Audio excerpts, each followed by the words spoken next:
ప్రభు నామం పేరట కూడి వచ్చిన మీ అందరికీ పేరు పేరున వందనాలండి. వందనాలు అందరికీ. దేవుని నామానికి స్తోత్రం కలుగును గాక. కొద్దిసేపు దేవుని వాక్యాన్ని పరిశుద్ధ గ్రంథంలో మనం ధ్యానించుకోబోతున్నాం. కాస్త ప్రశాంతంగా బైబిల్ తెరిచి వాక్య భాగాలు పరిశీలన చేసుకుందాం. లోకా సువార్తలోని 4వ అధ్యాయం. లోకా సువార్త 4వ అధ్యాయం అండి. మొదటి వాక్యం నుండి మనం ధ్యానించుకోబోతున్నాం. లోకా సువార్త 4వ అధ్యాయం మొదటి వచనం నుండి. యేసు పరిశుద్ధాత్మ పూర్ణుడై యొర్దాను నది నుండి తిరిగి వచ్చి 40 దినములు ఆత్మచేత అరణ్యములో నడిపించబడుచుండెను. తలపైకి యేసు క్రీస్తు వారు పరిశుద్ధాత్మ పూర్ణుడై యొర్దాను నది నుండి తిరిగి వచ్చారు. అసలు అక్కడికి ఎందుకు వెళ్ళాడు ఈయన? ఎవరు? యేసు ప్రభు వారికి ఆ చెరువు కాడ పనేంటి?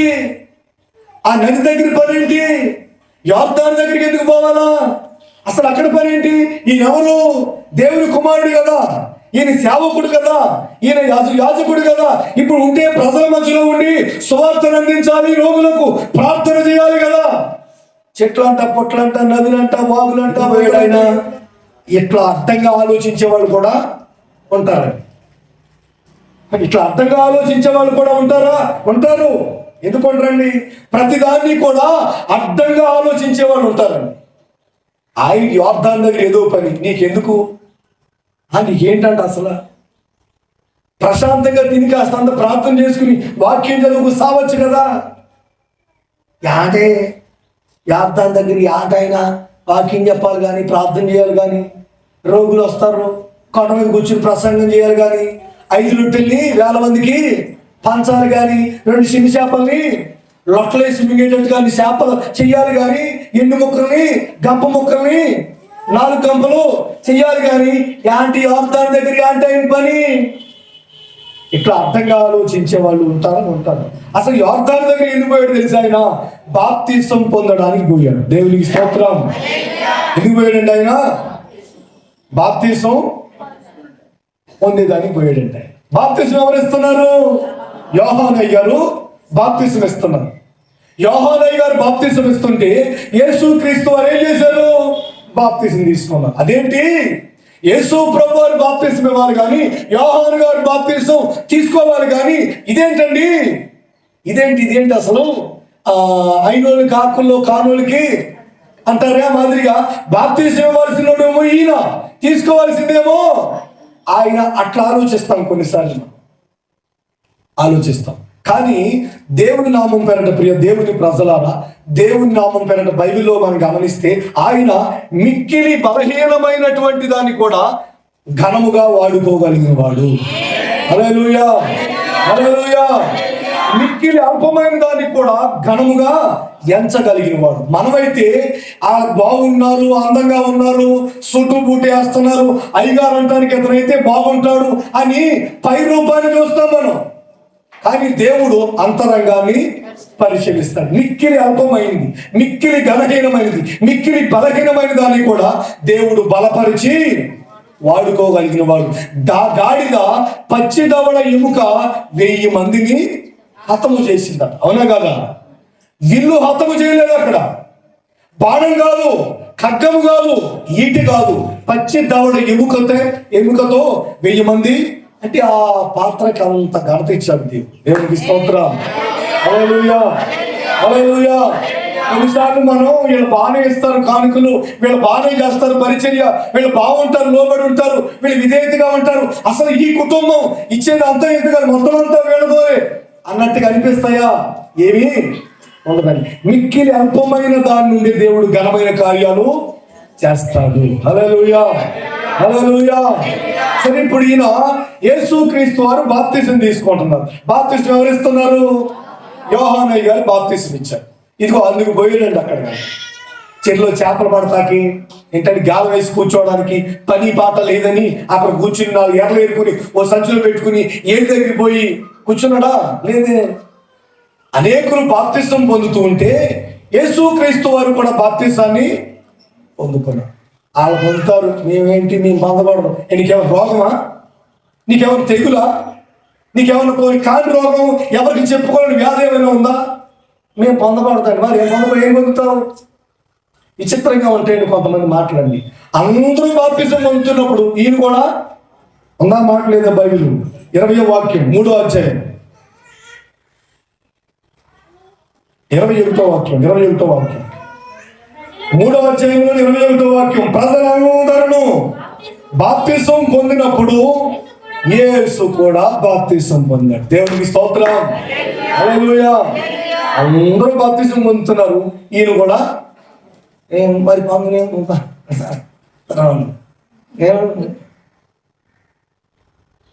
ఏంటి ఆ ఊగుడు రోగం ఏంటండి?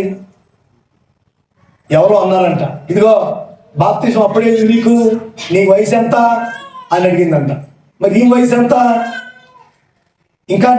ఇంకా స్థిరమైన మనస్సు రాలేదు, ఇంకా నీకు రాదు. ఆ పిల్ల బాప్తిజం పొందుకునే పిల్లకి చెప్పిందట, నాకే ఇంకా స్థిరమైన మనసు రాలేదు, నీ వయసు ఎంత, బాప్తిజం తీసుకుంటాను అంటున్నావు. ఇలాంటి వాళ్ళు ఉంటే వాళ్ళు బాప్తిజం పొందుతారండి? ఇప్పుడు ఆ మాట చెప్పడానికి సిగ్గుపడాలి కదా. ఈమా ప్రజలందరూ బాప్తిజం పొందుతున్నారు, యేసు ప్రభు కూడా ప్రజలతో పాటే మనం కూడా. దేవునికి స్తోత్రం, హల్లెలూయా. యేసుక్రీస్తు వారు దేవుని కుమారుడే. యేసుక్రీస్తు వారు ప్రవచన గ్రంథాల్లో ఆయన గురించి రాయబడినటువంటి ప్రవచన వాక్కులు కలిగిన వాడే. ఆయన కన్యమరియ గర్భాన్ని జన్మించిన వాడే. ప్రత్యేకమైనటువంటి జననమైనది. అయినా ప్రత్యేకంగా ఉన్నాడా? ప్రజలతో కలిసిపోయాడా? కలిసిపోయాడండి, ప్రజలతో కలిసిపోయాడు. అందరూ బాప్తిజం పొందుతున్నప్పుడు ఈయన కూడా నేను పొందకూడదు, నేను దేవుని కుమారుని కదా, మేము పొందకూడదు, మేము ఎట్లు కదా, మేము అట్లా కదా, ఏంటి అట్లు తిట్లు కొట్లు ఏంటండి? అందరూ బాప్తిజం పొందారు, అందరితో పాటే. దేవుని కుమారుడు అయితే ఏంటంట? ఇప్పుడు ఏ కులం అయితే ఏంటంట? ఏ ఉద్యోగం అయితే ఏంటంట? ఏంటంట? లేదు, ఏమి లేదుగా. ప్రజలందరితో పాటు ఆయన కూడా బాప్తిజం పొందుకున్నాడు కదా. అందుకు పోయాడు యొర్దాను నదికి. ఆయన షికారులు పోలే, ఆయన పిక్నిక్ పోలేదండి. యొర్దాను నదికి పోవడానికి కారణం ఏంటంటే, ఊరికే వచ్చి వాళ్ళు కూర్చుని వ్యాపారాలు పెట్టుకోవడానికి కాదని పోయింది అక్కడికి. ఎందుకు పోయాడు యొర్దానికంటే? బాప్తిజం పొందేదానికి పోయాడు. దేవునికి స్తోత్రం, హల్లెలూయా. అందరూ బాప్తిజం పొందిన తర్వాత ఆయన కూడా బాప్తిజం పొందుకున్నాడు, అందుకు పోయాడు. ఇప్పుడు చదవండి, ఇప్పుడు మొదటి వాక్యం. యేసు పరిశుద్ధాత్మ పూర్ణుడై యొర్దాను నది నుండి తిరిగి వచ్చి. ఇంకో విషయం ఏంటంటే, ఆయన బాప్తిజం పొందిన వెంటనే ఏమైందండి బాబు అంటే, పరిశుద్ధంలో రాయబడింది, బాప్తిజం పొంది ప్రార్థన చేయించుండగా ఆకాశము తెరవబడి పరిశుద్ధాత్మ శరీరాకారముతో పావురం వలె ఆయన మీదకి దిగి వచ్చింది. దేవునికి స్తోత్రం, హల్లెలూయా. మనం ఎప్పుడైతే మనల్ని మనం తగ్గించుకుంటామో, ఆమేన్, ఎప్పుడైతే మనం అందరితో పాటు సమానం, నాకు ప్రత్యేకంగా ఏమి 4 కొమ్ములు లేవు, నాకంటూ ప్రత్యేకత ఏది అక్కర్లేదు, ప్రజలందరూ బాప్తిజం పొందుకుంటున్నారు, ప్రజలందరూ వాక్యం చదువుతున్నారు, ప్రజలందరూ ప్రార్థనకు పోతున్నారు, ప్రజలందరూ మోకరించారు, ప్రజలందరూ ఆరాధన చేస్తున్నారు, ప్రజలందరూ చేతులు ఎత్తారు, ప్రజలందరూ చప్పట్లు కొడుతున్నారు అని ఎప్పుడైతే ప్రజలతో కలిసిపోవడానికి, జనంతో ఏకీభవించడానికి నిన్ను ఎప్పుడైతే తగ్గించుకుంటావో, మార్చుకుంటావో, నిశ్చయంగా పరిశుద్ధాత్ముడు నిన్ను వరిస్తాడు. ఆమేన్, హల్లెలూయా. పరిశుద్ధాత్ముడు ఎప్పుడు వస్తాడు అంటే, మనల్ని మనం తగ్గించుకున్నప్పుడు. నలుగురితో పాటు మనం సమానమే, నలుగురి కంటే మనం ఎక్కువేమీ కాదు, మనం ప్రత్యేకత ఏమీ లేదు అని ఎప్పుడైతే అలాంటి మనసు నీ హృదయంలో కలుగుతుందో, అప్పుడు ఆత్మదేవుడు నీ మీదకి దిగి వస్తాడు. హల్లెలూయా. లేదు, నేను పాడితే ఒకలా ఉంటుంది, ఎట్లా ఉంటుంది, నేను ప్రార్థన చేస్తే ఒకలా ఉంటుంది, నేను వాక్యం చెప్తా ఒకలా ఉంటుంది, అసలు నేను కోటలో ఉంటే ఇంకోలా ఉంటుంది. ఇలాంటివన్నీ వదిలిపెట్టేసి దేవునికి స్తోత్రం కలుగును గాక. హల్లెలూయా, హల్లెలూయా. మీరైనా నేనైనా మరెవరమైనా దేవుని పిల్లలమైన మనం అందరం సమానమే. హల్లెలూయా. ఇప్పుడు షర్ట్ కనిపిస్తా ఉంటుంది నీకు, టీ షర్ట్ కొనుక్కుంటే, లేదంటే ఇంకో శారీ, ఇంకోటి ఏదో కొంటే, ఓ దారం బయటకుంటే ఏం చేస్తావు? దాన్ని ఏం చేస్తావు? పంటితో కొరికి అని ఊసేస్తావు. అందరం ఒకలా ఉంటేనే బాగుంటుంది. దేవునికి స్తోత్రం. లేదు నీ ఏలాడతా బయటకు వచ్చి ఇలా తిరుగుతుంటా, ఇలా ఎగురుతూ ఉంటా, ఇంత పొడి కనబడాలి బయటికి అంటే ఎవరొకరు తెంపి. కనుక అందరూ బాప్తిసం పొందుతున్నారు. ఈయన కూడా బాప్తిసం పొందాడు. పొంది ఈయన ప్రార్థన చేసుకుంటా ఉంటే పరిశుద్ధాత్ముడు పావురాకారం వలె దిగి వచ్చాడట. ఇదిగో ఇప్పుడు ఈయన యోర్దాను నుంచి బయలుదేరి వస్తున్నాడు. అందుకని రాయబడింది ఈ వాక్యం. ప్రతిదానికి లింక్ ఉంటుందండి, ప్రతిదానికి ఆన్సర్ ఉంటుంది. ఎక్కడో ఉండదు, బైబిల్లోనే ఉంటుంది ఆన్సర్. నా దగ్గర ఎందుకు ఉంటుంది? బైబిల్లో వచ్చిన క్వశ్చన్కి బైబిల్లోనే ఆన్సర్ ఉంటుంది. ఇప్పుడు చదువుకున్న 4వ అధ్యాయం మొదటి వాక్యం. యేసు పరిశుద్ధాత్మ పూర్ణుడై యోర్దాను నది నుండి తిరిగి వచ్చి 40 దినములు ఆత్మచేత అరణ్యములో నడిపింపబడి. అండోయ్, ఆత్మచేత నింపబడ్డాడు అనేది ఒకటి మనకు క్లారిటీగా ఉంది. యేసు పరిశుద్ధాత్మ పూర్ణయ్యాడు, యోర్దాను నుంచి మరలా తిరిగి వచ్చేసాడు. అక్కడే ఉన్నాడా? అక్కడే ఉన్నాడండి. వచ్చేసాడు కదండి, వచ్చేసాడు. వచ్చేసిన తర్వాత ఏం చేస్తున్నాడు అంటే 40 దినములు ఆత్మచేత అరణ్యములో నడిపింపబడి. ఈ 40 దినాల కాన్సెప్ట్ ఎక్కడి నుంచి వచ్చిందండి? 40 రోజులు ప్రార్థన ఎందుకు చేయాలా? అసలు 40 రోజులు ప్రార్థన ఉందా? అసలు 40 రోజులు ప్రార్థనకి బేస్ ఉందా బైబిల్లో అంటే కొంతమంది తలకు మాసిన వాళ్ళకి అర్థం కాదు, ఏదేదో అనుకుంటారు. ఇదిగో బైబిల్లో మనం గమనిస్తుంటే 40 దినములు ఆయన అరణ్యములో ఆత్మచేత నడిపించబడ్డాడు. అంతేకాదు 40 దినములు ఆత్మచేత అరణ్యములో నడిపింపబడ్డాడు. ఇదే బైబిల్లో దానికి ప్రామాణికం. దేనికి? లెంట్ డేస్ అంటారే, 40 రోజులు అంటారే. ఈ 40 రోజులు అనే దానికి బైబిల్లో ప్రామాణికం ఏదంటే ఈ మాటలే. కాబట్టి కొంతమంది ఇంకా ఓవర్గా చేసేవాళ్ళు ఉన్నారు, కొంతమంది అసలు పట్టించుకోని వాళ్ళు ఉన్నారు. 40 దినాలు ఆత్మచేత అరణ్యములో నడిపించబడ్డాడు. ఈ వాక్యాన్ని ఇలా చదివితే మనకేం అర్థం కాదు, కానీ మీకు అర్థమయ్యేటట్టుగా చెబితే కాస్త తలపైకి తాలకించం. ఇప్పుడు పరిశుద్ధాత్ముడు నడిపిస్తే ఎక్కడికి నడిపించాలి అంటే, ఎక్కడ నడిపించాలి? జనాల్లోనికి, ప్రజల్లోనికి, సంఘంలోనికి, పరిచర్యలోనికి నడిపిస్తాడు కదా. అంటే పరిశుద్ధాత్ముడు ఇప్పుడు ఎక్కడ నడిపించాడంట? 40 దినములు ఆత్మచేత ఎక్కడ నడుస్తున్నాడు? ఈయన అరణ్యంలో నడుస్తున్నాడు. అరణ్యంలో. అదేంటి? ఆత్మదేవుడు జనాలతో కలవనివాడా? కుటుంబాలతో కలవనివాడా? సంఘంతో, సహవాసంతో, దేవుని సేవకులతో ఐక్యపడినవాడు కలవనివాడా? అని దూరంగా ఉంచుతాడా? ఎక్కడ తీసుకెళ్ళాడంటే ఈయనంటే 40 దినములు అరణ్యములో ఆత్మచేత. అంటే ఇప్పుడు ఆత్మదేవుడు ఎక్కడ నడిపిస్తారు? ఆత్మ ఎక్కడ నడిపిస్తుంది? చెప్పండి. అరణ్యం పాలు చేసిందండి. అంతేనండి. అరణ్యం పాలు అరణ్యంలో నడిపిస్తుందట. ఎందుకని అరణ్యంలో నడిపించింది? ఆత్మ. మామూలుగా బాప్తిసం పొందాడు, బాప్తిసం పొందకముందే బాగుంది. జనం మధ్యలో బాప్తిసం పొందిన తర్వాత మనిషి అయిపు లేకుండా, చెప్పండి, కనబడుతున్నాడు ఇప్పుడండి? కనబడుతుంది. బాప్తిసం పొందిన కొంతమంది ఎట్లాగా అవుతుంటారండి పాపం. కాకపోతే మరి వాళ్ళు ఏ ఆత్మ నడిపిస్తుందో కానీ కనబడ అయిపు తుపాకి దెబ్బ కూడా దొరకరండి. బాప్తిసం పొందముందు మానే ఉంటారు. బాప్తిసం పొందిన తర్వాత పొరపాటు మరలా మనిషి పోలిక మనకి ఉండరు, కనబడరు. అంతకుముందు ప్రార్థనకు వచ్చారు, ఇప్పుడు ప్రార్థనకి రారు. అంతకుముందు మంచిగా పరిచయం ఉండి ఇప్పుడు పరిచయంలో ఉండరు. అసలు బాప్తిసం పొందక ముందే బాగుంటారు, పొందిన తర్వాత మనిషి అయిపు లేకుండా పోతారు, కనబడకుండా పోతారు. ఇదిగో యేసు ప్రభువు కూడా ఇప్పుడు జనానికి కనిపించట్లే.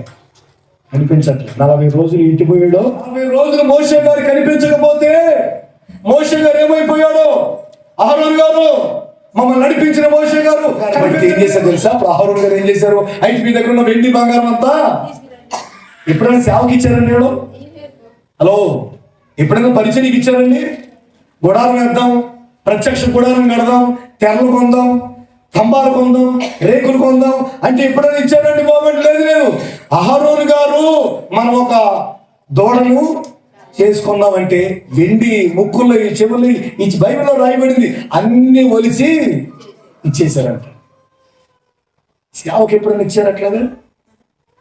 సంఘానికి ఎప్పుడైనా ఇచ్చారా? పరిచయం కోసం ఎప్పుడైనా ఇచ్చారా? లేదే. అన్ని పోస్తే ఏమైందంట? ఆ దూడ అనుకున్నారంట, కానీ అది ఏమైందంటండి? దూడ అయిందట. ఆయన చెప్పడం, అహరోన్ గారు చెప్పడం, దూడ అయిందట అండి. తిని తిని తిని ఉన్నారు, మళ్ళీ దాన్ని తయారు చేసుకున్నారు. ఇప్పుడు యేసు ప్రభు 40 రోజులు అయిపోలేడండి, ఆయన కనిపించట్లేదు. ఎందుకు ఏమయ్యాడండి బాబు అంటే, ఈయన్ని ఆత్మ నడిపిస్తున్నాడు. ఎక్కడికి చెప్పండి గట్టిగా? అరణ్యంలోనికి ఆత్మ అదేంటండి, ఆత్మ ప్రజల మధ్యలో కదా నడిపించాల్సింది. అరణ్యంలోకి ఎందుకు తీసుకుపోతుంది ఆత్మ? అరణ్యంలోకి ఎందుకు తీసుకుపోతుంది అంటే విషయం ఏంటంటే, అక్కడ దినములు ఆత్మ చేత అరణ్యములో నడిపింపబడి అపవాది చేత శోధింపబడుచుంది. ఇంతకీ అరణ్యంలోకి ఎందుకు వెళ్ళాడండి ఆయన? అరణ్యంలోనికి ఆత్మ ఎందుకు నడిపించింది? అరణ్యంలోనికి నడిపించవలసిన కారణం ఏంటి? ప్రజల మధ్యలోనికి, కుటుంబంలోనికి, తల్లిదండ్రుల దగ్గరికి, అక్కడికి ఇక్కడికి వచ్చామని బాప్తిజం పొందుకున్న ఆత్మ చేత నింపబడ్డ పావురు నా మీదకి దిగి వచ్చింది. రాత్రి కాలంలో పావురు వచ్చి నా భుజం మీద ఇక్కడ వాలి కుక్కు అంది అని అలా అమ్మకి నాకు చెప్పుకోవచ్చు. వారి తల్లిదండ్రుల దగ్గరికి వచ్చి, బంధువుల దగ్గర వచ్చి, వాళ్ళ దగ్గరికి వచ్చి, వీళ్ళ దగ్గరికి వచ్చి, నాకు బాప్తిజం పొందుకున్న ఆత్మ నా మీదకి దిగి వచ్చిందని చెప్పుకోవచ్చు కదండి. ఆయన చాలా చాలా విషయాలు చెప్పుకోవచ్చు కదండి. కానీ ఆయన ఎక్కడ ప్రజల మధ్యలో లేడు. ఎవరు తీసుకెళ్ళిపోయారు ఆయనంటే? ఆత్మ తీసుకెళ్ళిపోయిందట. అందుకే ఏం జరుగుతుంది అక్కడ అరణ్యంలో అంటే, శోధించబడతా ఉన్నాడు. ఏమవుతున్నాడండి? శోధించబడతా. అంటే ఇప్పుడు ఎందుకు పోయింది అక్కడికి? ఎందుకు వెళ్ళిపోయాడు ఆయన? ఆత్మ ఎందుకు తీసుకెళ్ళిపోయిందంటే, అక్కడ ఆయన సుఖపెట్టడానికి కాదు, ఆయన సంతోషపరచడానికి కాదు, ఆయనకి అడుగులకు మడుగులు ఎత్తడానికి కాదు, ఆయనకి ఏసి కూర్చోబెట్టడానికి కాదు. మరి ఎందుకు ఆత్మ ఎందుకు నడిపిస్తుందంటే, శోధన మధ్యలోనికి నడిపిస్తే అపవాది అక్కడ ఏం చేస్తున్నాడు? అరణ్యంలో శోధిస్తా ఉన్నాడు అంటాడు. ఎవరిని? యేసయ్య. హలో, వినండి. బాప్తిసం పొందితే శోధనలు వస్తాయి అని కొంతమంది అప్పుడప్పుడు అంటారు. విన్నారండి? బాప్తిసం పొందితే శోధనలు వస్తాయి. ఆ మాట ఎందుకు వచ్చిందండి బాబు అంటే, ఇదిగో యేసు ప్రభు వారు బాప్తిసం పొందారు. బాప్తిసం పొందిన తర్వాత అరణ్యంలోకి వెళ్ళారు. అరణ్యంలో ఏమవుతున్నాడు ఆయన? అక్కడ రిసార్ట్లు ఉన్నాయండి, ఫారెస్ట్ రిసార్ట్లు ఉన్నాయండి. ఏమన్నది అక్కడ? శోధించబడతాం. ఎవరు శోధిస్తున్నారు? డైరెక్ట్ గా రాయబడింది, అపవాది యేసు ప్రభుని జల్లెడి పెట్టేస్తున్నాడు. వేపుకుని కాల్చుకు తింటున్నాడు అంటారే, అది వేపేస్తున్నాడు అండి యేసు ప్రభుని. అక్కడ అపవాది శోధిస్తా ఉన్నాడు. అంటే ఇప్పుడు గమనించాలి, బాప్తిసం పొందితే శోధనలు వస్తాయి, సమస్యలు వస్తాయి అంటారే, దానికి చిన్న మూలం ఏంటంటే ఇది ఈ సన్నివేశం అనమాట. అందుకని కొంతమంది బాప్తిసం పొందితే శోధనలు వస్తాయంట. నిజమేనా అండి? నిజమే, కొంతమంది శోధనలు వస్తాయండి. బైబిల్లో యేసు ప్రభువు కూడా బాప్తిసం పొందిన తర్వాత ఆత్మాయన్ని అరణ్యంలో తీసుకెళ్ళిపోతే అరణ్యంలో కూర్చోబెట్టి ఏం జరుగుతుందండి బాబు అంటే, ఆయన విందు భోజనం పెట్టట్లేదు, కానీ అపవాది ఏం చేస్తున్నాడంటే శోధిస్తా ఉన్నాడు. 40 రోజులు లెంట డేస్ లేవు. ఎవరన్నారు లేవని? బైబిల్లో ఉన్నాయి. కాకపోతే ఆచరించే పద్ధతుల్లో చాలా మార్పులు, భిన్నమైన వ్యత్యాసాలు ఉన్నాయి. ప్రజలు ఆచరించే పద్ధతులు. దేవాలయంలో కూర్చుని ప్రతిరోజు నలుగురు కూర్చుని పూజ చేసి చిన్న పాట చేసేవారు ఉంటారు, ప్రార్థన చేసేవాళ్ళు ఉంటారు, లేదా దేవుని వాక్యాన్ని ప్రజలకు గదజల్లేవారు ఉంటారు, రకరకాల ప్రజలు. సరే, యేసు ప్రభు అరణ్యంలో శోధించబడుతున్నాడట. ఆ శోధన ఏదో అరణ్యంలో పోకుండా ఇంట్లో ఉన్నప్పుడు వస్తే, ఇప్పుడు అంత అరణ్యంలోకి ఎందుకండి? చీకటి ఉంటుంది, చీకటి, మృగాలు ఉంటాయా? మృగాలు ఉంటాయి, జంతువులు ఉంటాయి, ఏమి ఉండదు అక్కడ. అంతగా అరణ్యంలోకి ఎందుకు? ఆ శోధన ఏదో ఇంటికాడ ఉంటే సరిపోయేది కదా. ఆ శోధన ఏదో ఇంటికాడ ఉన్నప్పుడు వస్తే బాగుండేది కదా.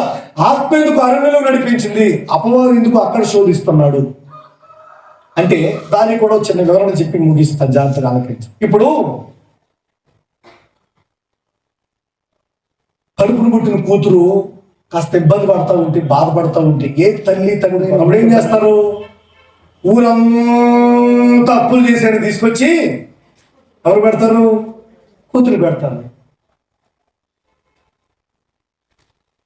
ఇప్పుడు అట్లా పెట్టడం తప్ప రైటా అనేది నేను చెప్పట్లేదు.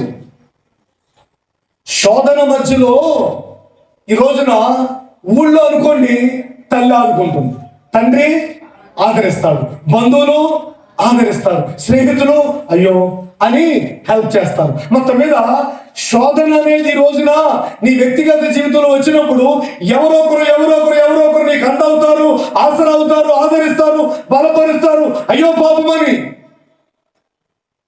ఓ మాట అంటారు. అది ఏ మాత్రం నీకు ఆశీర్వాదం కాదు, అది నీకేమాత్రం, అది నీకు శాపమే. నిజమండి. సమస్యల మధ్యలో, శోధనల మధ్యలో, నువ్వు కలవరాల్లో ఉన్నప్పుడు, కన్నీళ్ళలో ఉన్నప్పుడు, గర్భిలైపోతున్నప్పుడు, ఈ రోజున సంసారం ఉంటుందా పోతుందా, జీవితం ఉంటుందా పోతుందా, వ్యాపారం నిలబడుతుందా లేదంటే ఇక్కడితో అయిపోతుందా, అలాంటి పరిస్థితులు నీ జీవితంలోకి వచ్చినప్పుడు ఆ శోధన సహించువారు ధన్యులు. ఆమేన్. ఇది బైబిల్ చెబుతున్నటువంటి సవాలుగా చెబుతున్న మాట, బైబిల్ మాట. శోధన సహించేవాడు ధన్యుడు. ఊళ్ళో ఉంటే ఎవరో ఒకరు ఆదరిస్తారు ఆయన్ని, ఊళ్ళో ఉంటే ఎవరో ఒకరు భుజం మీద వేసుకుని ఓదారిస్తారు. ఊరుకో నేను ఉన్నాను, ఎందుకుంటావు, నువ్వెందుకుంటావు అని అనుకోవద్దా ఈ అమ్మాయి? అట్లా అనుకోవద్దా ఈ అబ్బాయి? చూడండి, ఎవరో ఆదరిస్తే, ఎవరో ధైర్యపరిస్తే, ఎవరో నీ వ్యక్తిగత జీవితాన్ని సేద తీరిస్తే, నీ కన్నీళ్లు తుడిస్తే అది నీకేమాత్రం మంచిది కాదు, శాపం. అందుకనే యేసు ప్రభువు ఎక్కడికి వెళ్ళిపోయింది? ఇప్పుడు ఆత్మ ఎక్కడ తీసుకెళ్ళిపోయింది? ఊళ్ళో ఉంటే ఎవరో ఒకరు ఆదరిస్తారు ఆయన్ని. ఆయన సేవ చేయలేడు. శోధన సహించకపోతే సేవలో ముందుకు వెళ్ళలేడు. శోధన పడకపోతే, శోధించబడకపోతే సువర్ణం వలె మార్చబడలేడు ఆయన. ఆయన సువర్ణం వలె, శుద్ధ సువర్ణం వలె మార్చబడాలి అంటే, ఆయన స్ట్రాంగ్ గా నిలబడాలి అంటే ఇలాంటి శోధనలన్నీ ఆయన ఫేస్ చెయ్యాలి, అనుభవించాలి, సహించాలి, ఓర్చుకోవాలి, ఇవన్నీ పడాలి. పడ్డ తర్వాత ఆయన ఎలా ఉంటాడు? అనేకులకు వెలుగుగా మార్చబడతాడు. ఊళ్ళో ఉంటే, అందుకనే ఆత్మ ఎక్కడ నడిపించింది? పిలిస్తే ఎవరు పలకరు, పలుకుతారా? ఎవరు పట్టించుకుంటారా? ఎవరైనా ఆదరిస్తారా? అయ్యో పాపం అంటారా? పాపం అంటారా? ఎవరైనా దగ్గర చేస్తారా?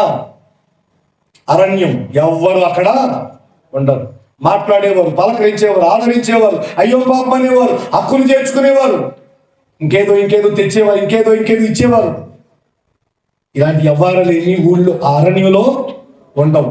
శోధన సంపూర్ణముగా ఆయన సహించగలడానికి అరణ్యమే బెస్ట్ ప్లేస్ అన్నమాట. అందుకని ఆత్మదేవుడు ఆయన ఎక్కడ నడిపించాడు? అరణ్యములో నడిపిస్తే అపవాది ఏం చేస్తున్నాడు? కడిగేస్తున్నాడండి. అపవాది ఆయన్ని జల్లించేస్తున్నాడు. అపవాది పలు రకాలుగా, ఎన్ని రకాలుగా ఇబ్బంది పెట్టాలో, ఎన్ని రకాలుగా శోధించాలో, ఎన్ని రకాలుగా వేధించాలో, ఆయన ఎంత పిండేయాలో అంతగా ఆయన్ని పిండేస్తున్నాడు, ఏడిపించేస్తున్నాడు. అవన్నీ ఆయన సహించాలి. నా ప్రియ దేవుని ప్రజలను, ఈ రోజున తల్లి తండ్రి కరెక్టే, పిల్లల్ని బాగా నెత్తిరెక్కించుకుంటే, పిల్లలకి బాగా మనం ఏదో చేద్దాం అనుకుంటే, ఆ తర్వాత వాళ్ళ కాపురాలు, వాళ్ళ కుటుంబాలు మనశ్శాంతిగా ఉండట్లేదు. ఎవరు బ్రతుకు వాళ్ళని బ్రతకనివ్వాలి, ఎవరి జీవితం వాళ్ళదని వదిలిపెట్టాలి, దేవునికి అప్పగించుకోవాలి. దేవునికి స్తోత్రం. హల్లెలూయా, హల్లెలూయా. ఆమె హాగర్ ఏం చేసింది తెలుసా? వాడిని తీసుకొచ్చి పడేసిందా? ఇక్కడ కూర్చో, ఉయ్యాలి, గట్టి ఉయ్యాలి అని ఊపిందండి. బైబిల్లో ప్రతి సన్నివేశం మన వ్యక్తిగత జీవితానికి చాలా ప్రయోజనకరమైన విషయాలండి. పాడేసిందంతే, నీ సావు నువ్వు సావురా. ఇప్పుడు ఎదుగొచ్చిన తర్వాత వీళ్ళ గురించి మనం ఎందుకు బాధపడాలండి? అడ్డాలో ఉన్నప్పుడే కదా బిడ్డలు, గడ్డాలు మీసాలు వచ్చిన తర్వాత కాదు కదా. మరి వాళ్ళ గురించి ఎందుకు టెన్షన్ పడిపోయి, వాళ్ళ గురించి ఎందుకు భారం పెట్టుకుని, వాళ్ళ జీవితాల గురించి ఎందుకు ఆలోచన చేయాలి? వాళ్ళ బ్రతుకు వాళ్ళని బ్రతకనివ్వాల. తీసుకొచ్చి పాడేసి వీడి సావు వీడు చేస్తాడు, నేను మాత్రం చూడను అందండి. ఆ మాట కూడా అందండి. కన్న తల్లి, నువ్వు ఎప్పుడైతే వదిలేస్తావో ఆయన పట్టుకుంటా. దేవునికి స్తోత్రం. హల్లెలూయా. నువ్వు ఎప్పుడైతే కాస్త దూరం జరుగుతావో ఆయన దగ్గర అవుతాడు. కనుక ప్రియ దేవుని ప్రజలారా, ఆగరు వదిలేస్తే దేవుడు వదిలేశాడండి? వదిలేశాడు అబ్బాయిని. ఆయన ఓటలు పుట్టించి ఆ బిడ్డని బ్రతికించాడు. దేవునికి స్తోత్రం, హల్లెలూయా. కనుక ప్రియ దేవుని ప్రజలారా, మనుషుల ద్వారా ఈ రోజున శోధనలో ఉన్నప్పుడు మనుషుల ద్వారా నీకు సాయం అందిందా? అది అక్షరాల నీ జీవితానికి మాయని మచ్చలాగే శాపం మాదిరిగా నీ జీవితాన్ని అది జీవితకాలం వెంటాడుతుంది. మనుషుల సాయం కాదు. ఇదిగో యేసు ప్రభువారు అరణ్యంలోకి నడిపించబడ్డాడు. ఎందుకు అరణ్యంలోకి వెళ్ళాడంటే అక్కడ ఎవరు చేరదీసేవాళ్ళు ఉండకూడదు. అది నీ జీవితం మీద పోవాలి అనుకున్నప్పుడు ఆ శ్రమ నీ జీవితం మీద అలానే పోవాలి. తప్పించబడాలి, తప్పించుకోవాలి అనుకుంటే అది ఇంకా పెద్దదవుతుంది. బయట ఎలుగుబంటుందని వచ్చి గోడ వచ్చి చేశాడంటండి. గోడ మీద ఏముంది? నాకు బాగుందటండి. బైబిల్లో ఉన్న విషయాలు ఇవి, బయట విషయాలు కాదు. బయట అమ్మ అమ్మ అని ఎలుగుబడి లోపలికి వచ్చి గోడ మీద చేస్తే వచ్చి ఒక కాటేసింది. మనుషుల ద్వారా నువ్వు తప్పించుకోవాలా, శ్రమను తప్పించుకోవాలా, శోధన తప్పించుకోవాలా, ఈ బాధ తప్పించుకోవాలా, ఈ వ్యాధిని తప్పించుకోవాలి అనుకున్నప్పుడు అది నీ జీవితానికి మాయని మచ్చగా, తీరని శాపంగా అలా వెంటాడుతూనే ఉంటుంది. యేసు ప్రభువారు 40 దినాలు ఆయన్ని యేసు ప్రభువారు ఆత్మ అరణ్యం నడిపించుతాడు. ఎందుకంటే శోధన మధ్యలో ఆటంకపరిచేవారు ఎవరు ఉండరు. ఆయన పూర్తిగా శోధించబడాలి, పూర్తిగా కాలిపోవాలి. సువర్ణం, బంగారం బాగా ఉడికించిన తర్వాత అందులో మలినం బయటకు వచ్చేస్తుంది. అలా ఆయన కాలి కాలి కాలి కాలి ఏమయ్యాడండి బాబు అంటే శుద్ధ సువర్ణం అయ్యాడు. హల్లెలూయా. నిజానికి ఆ రోజు అనుభవించినటువంటి శ్రమ, అంత శ్రమ ఈ రోజున గమనిస్తా ఉంటే ఆయనకి శిలువ శ్రమ కూడా పెద్దగా శ్రమ అనిపించలేదు. అనిపించిందా? అనిపించలేదు. బండంతో పొడుస్తా ఉంటే ఏం బాధపడలేదు ఆయన. భారమైన శిలువ భుజాన్ని పెడితే ఏం బాధపడలేదు ఆయన. మొన్న కిరీటం తల మీద పెడితే ఆయన ఫీల్ అవ్వలేదు. ఆయన ఆయన ముఖం మీద చూస్తే ఆయన వస్త్రాలు తీసేస్తే పూర్తిగా ఆయన ఏమి అసలు ఏం చలించలేదు. కారణం ఏంటంటే అంతకంటే ఎక్కువ శోధించబడ్డాడు. ఎక్కడ? అరణ్యములో. అందుకని అవన్నీ చాలా సాఫీగా ఫేస్ చేశాడు. కనుక ప్రియ దేవుని ప్రజలారా, మనం గమనించవలసిన విషయం ఏంటంటే ఎందుకు నడిపించబడ్డాడు అరణ్యంలోనికి? అక్కడ శోధన ఎందుకు వచ్చిందంటే శోధన మనం అక్కడ అనుభవిస్తే, ఎవ్వరు లేకుండా మనం అనుభవిస్తే అది మనకి ఎంతైనా ఆశీర్వాదకరం. చదువుతానా? యాకోబు గారు రాసిన పత్రిక 1వ అధ్యాయం 12వ వాక్యం 3వ వాక్యం. ఆ పేజ్ నెంబర్ చెప్పరా? 210లో శోధన సహించువాడు ధన్యుడు, అతడు శోధనకు నిలిచిన వాడై ప్రభువు తనను ప్రేమించే వారికి వాగ్దానం చేసిన జీవ కిరీటాన్ని. శోధన సహిస్తే ఏం పొందుకుంటాం? చెప్పండి చెప్పండి, ఏం పొందుకుంటాం? జీవ కిరీటం పొందుకుంటాం. శోధన మధ్యలో ఎవరితో రాకపోతే కిరీటం వస్తుందా? కిరీటం రాదు. శోధన నీ వ్యక్తిగత జీవితంలో, శోధన గడియల్లో, సమస్యల వలయంలో, ఈ రోజున కలవరాల మధ్యలో నీ జీవితం సాగిపోతున్నప్పుడు ఎవరో నీ జీవితంలో ఆ శోధనలో ఆపేసి నీ జీవితంలో సంతోషాన్ని పంచారు అనుకుందాం. ఆ సమస్యల నుంచి బయట పాడేశారు అనుకుందాం. అయితే నువ్వు కోల్పోయేది ఏంటో తెలుసా? విలువైన జీవ కిరీటం. శోధించబడితే సమస్యల్లో అలానే నిలవగలిగితే లేఖన భాగాలు అంటాయి, శోధన సహించేవాడు ధన్యుడు, అక్కడ జీవ కిరీటాన్ని పొందుకుంటాడు. ఆమేన్. హల్లెలూయా. హల్లెలూయా. దేవుని ప్రజలారా, 40 రోజులు ఆయన అరణ్యంలో నడిపించబడ్డాడు ఆత్మ చేత. అక్కడ అపవాదం శోధించింది. కారణం ఏంటంటే ఊళ్ళో శోధించవచ్చు కదా అంటే ఊళ్ళో తల్లి తండ్రి తెలిసిన వాళ్ళు స్నేహితులు బంధువులు ఎవ్వరు శోధనలో ఉంటే చూస్తూ ఊరుకోరు. ఏదో ఒక సాయం చేసేసి ఆ శోధన మధ్యలో నుంచి తప్పించి నీకు నెమ్మదినివ్వడానికి ప్రయత్నం చేస్తారు. అది ఏమాత్రం మనకి ఆశీర్వాదం కాదు. మనం సువర్ణంగా మార్చబడలేము. అందుకని ఆత్మ అక్కడ నడిపించింది. అపవాది అక్కడ శోధిస్తే ఆ శోధన సంపూర్తిగా ఆయన సహించారు. దేవునికి స్తోత్రం. హల్లెలూయా. శోధన సహించేవారు ధన్యులు, వాళ్ళు జీవ కిరీటాన్ని పొందుకుంటారు. ఈ మాటలు ఆలకించిన ప్రియ దేవుని ప్రజలారా, ఈ 40 రోజులు దేవుని సందులో మీరు ప్రార్థనలో పోరాడండి. సమస్యల మీద పోరాడండి. ఏ శోధన ఉన్నా అది దేవుడు మనకు అనుగ్రహించినటువంటి భాగ్యం అనుకుని ఆ శోధన మధ్యలో దేవుని సహాయాన్ని కోరుకుంటూ దేవుని వైపు చూస్తూ జీవ కిరీటాన్ని మనం పొందుకోవాలి. ఆమేన్. ఎక్కడ వాళ్ళు అక్కడ యేసుక్రీస్తు వారు ఈ ఆత్మానికి వెళ్ళడానికి గల కారణం, పరిశుద్ధాత్మ ఆయన నడిపించడానికి గల కారణం ఇలా ఒక్కొక్కటిగా మనం విన్నాం.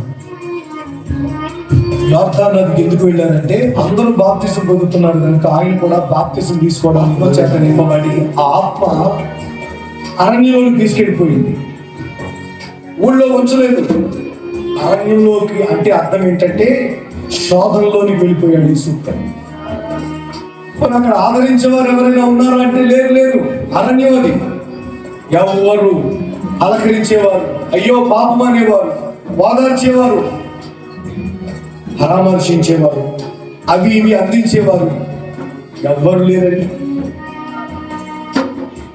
జంతువులు మృగాలు తప్ప మరి ఎవ్వరు లేవు అరణ్యంలో. అదేవి లేకపోగా అపవాది అడుగడుగున శోధిస్తానే ఉన్నాడు, బాధిస్తానే ఉన్నాడు. మనశ్శాంతి లేకుండా అయిపోయింది. అయ్యో అనేవారు లేరు. అలా జరగాలని ఆత్మ అరణ్యంలో తీసుకువెళ్ళాడు. ఎందుకంటే శోధన సంపూర్తి చేసుకోవాలి. మనం శోధన సహించి ధన్యులుగా మార్చబడాలి. శోధన సహించి జీవ కిరీటాన్ని పొందుకోవాలి. శోధన సహించి సొంత సువర్ణం వలె మార్చబడాలి.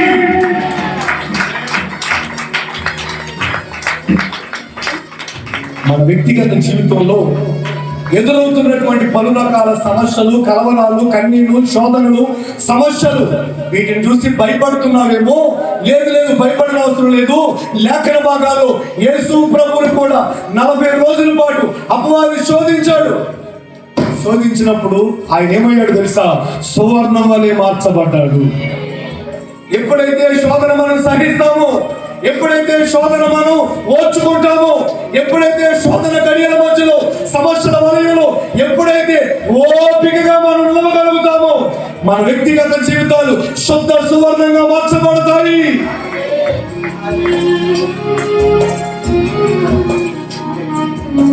లేదు, ఎవరో వచ్చి నీ శోధన మధ్యలో ఆపేశారా? ఎవరో వచ్చి నీ సమస్యల మధ్యలో తీర్చేశారా? నీ వ్యాధులు తగ్గించేశారా? నీ కలవరాలు తగ్గించేశారా? నీ బాధను పంచుకున్నారా? నేను ఓదార్చారా? నేను ఆదరించారా? నేను గుండె మీద ఎత్తుకున్నారా? అది నీకు మాయని మచ్చగా ఉండిపోతుంది. అది తీరని శాపంగా వెంటాడుతుంది. ఎందుకంటే నువ్వు సువర్ణం కాలేదు. శోధన సహించే వారే సువర్ణం అవుతారు. దేవుడు నీకు సహాయకుడిగా ఉండాలి, మనుషులు కాదు. శోధన మధ్యలో ఉన్నప్పుడు మనం ఏదో చేద్దాము అనుకుంటే, మనం మేలు చేద్దాం అనుకుంటే అది కీడుగా మారుతుంది వాళ్ళు. కనుక దేవునికి అప్పగించాలి. హాగరు తన అబ్బాయిని, తన కుమారుని పొదలో పడేసి వీడి చావు నేను చూడలేను అని చెప్పి వెళ్ళిపోయింది. మనుషులు వదిలిపెట్టినప్పుడు దేవుడు పట్టుకుంటాడు. మనుషులు దూరంగా జరిగినప్పుడు దేవుడు దగ్గరికి వస్తాడు. నీ వ్యక్తిగత జీవితంలో నువ్వు మనుషులకు దగ్గరగా కాదు, మనుషుల చేతిలో కాదు, దేవుని చేతిలో ఉండాలి. దేవుడు నీకు దగ్గరగా రావాలి అంటే, దేవుడు నీ కుటుంబానికి దగ్గరగా ఉండాలి అంటే నువ్వు మనుషుల చేతిలో నుంచి విడిపించబడాలి. నువ్వు విడిచిపెట్టేయాలి వాళ్ళని. నీ కుమారుడు, నీ కుమార్తె, నీ బంధువులు, నీ స్నేహితులు నువ్వు విడిచిపెట్టేస్తే దేవుడు వారిని ఆదరిస్తాడు, దేవుడు వారిని సరిచేస్తాడు, దేవుడు వారిని బలపరుస్తాడు. ప్రభు ఇంతవరకు ఈ ఆరాధన భారం ఎత్తి నడిపించినందుకు చేతులు ఎత్తి స్తోత్రం చెల్లిద్దాం.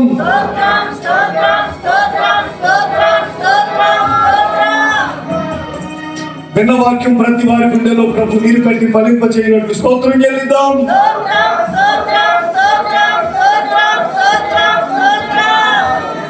ఈ వారమంతా జరిగే ప్రార్థనా కూడికలు, పరిచర్య అంతటి కొరకు స్తోత్రం చెల్లిద్దాం.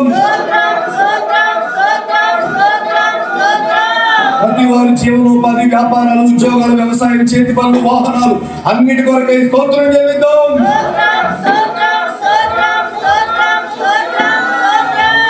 ఈ శ్రమ దినాల సువార్త కూడికల కొరకు స్తోత్రం చెల్లిద్దాం. విశ్వాసికులు మందిర నిర్మాణం కొరకు పనుల కొరకు స్తోత్రం చెల్లిద్దాం.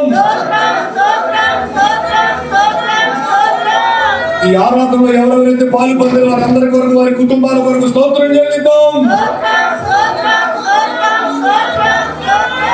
నెమ్మది లేక, ఆరోగ్యం లేక, సమస్యల్లో చిక్కుకుని ఆదరణ లేక కుమిలిపోతున్న వారి దేవుడు దర్శించి ఆదరించినట్లుగా అడుగుపెట్టిన ప్రతి వారి జీవితంలో ఘనకార్యం దేవుడు జరిగించినట్లు స్తోత్రం చెల్లిద్దాం. తండ్రి, కుమార, పరిశుద్ధాత్మనికి స్తోత్రం చెల్లిద్దాం. నిన్ను మోకాళ్ళయింది మనల్ని ఆదరించి బలపరిచి నిత్య రాజ్యాన్ని సిద్ధపరిచి త్రియేక దేవునికి చేతులూపుతూ స్తోత్రం చెల్లిద్దాం.